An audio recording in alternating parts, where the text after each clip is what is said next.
એક તીર્થ સ્થાન ઉપરથી પેસેન્જર ભરેલી બસ પર્વતના રસ્તાથી ધીરે ધીરે પાછી આવતી હતી. રસ્તામાં એ બસને અકસ્માત થતાં રહી ગયો.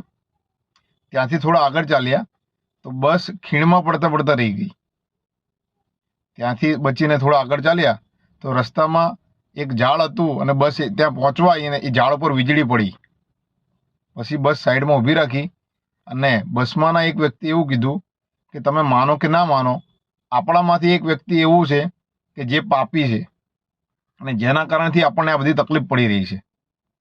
આપણે એક કામ કરીએ, આપણે એક એક વ્યક્તિ બહાર નીચે ઉતરી સામે જે ઝાડ દેખાય છે એ ઝાડને ટર્ન મારીને એનાથી ફરીને પછી પાછો આવે.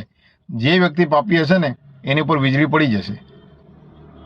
આ વ્યક્તિના કહ્યા અનુસાર દરેક પેસેન્જર ધીરે ધીરે ઉતરીને પાછો આવતો ઝાડને ફરીને અને પાછો આવીને બેસી જતો. બધા પેસેન્જરો આવીને નીચે ઉતરીને જતા રહ્યા. એક વ્યક્તિ બાકી હતો.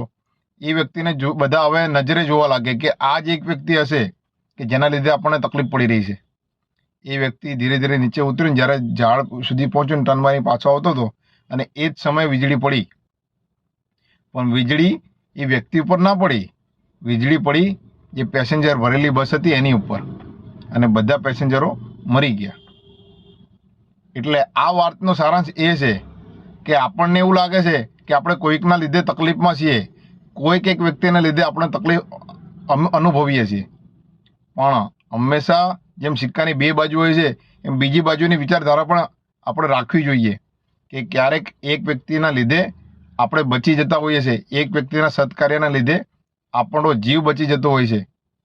પણ આપણને એ વખતે કુબુદ્ધિ સૂજે છે અને આપણે એ વ્યક્તિથી દૂર થઈએ ત્યારે આપણને ખબર પડે છે કે ના, એ વ્યક્તિ તો સાચો હતો, આપણી ભૂલ હતી. એટલે હંમેશા પોઝિટિવ વિચારધારા રાખવી જોઈએ, ક્યારેય નેગેટિવ થિંકિંગ ના રાખવું જોઈએ. કોઈક એક વ્યક્તિના સત્કાર્યથી ક્યારેક આપણને ભગવાન બચાવી લેતો હોય છે. વિડીયો સારો લાગ્યો હોય લાઈક, ફોલો, શેર જરૂર કરો. જય માતાજી, જય ભારત.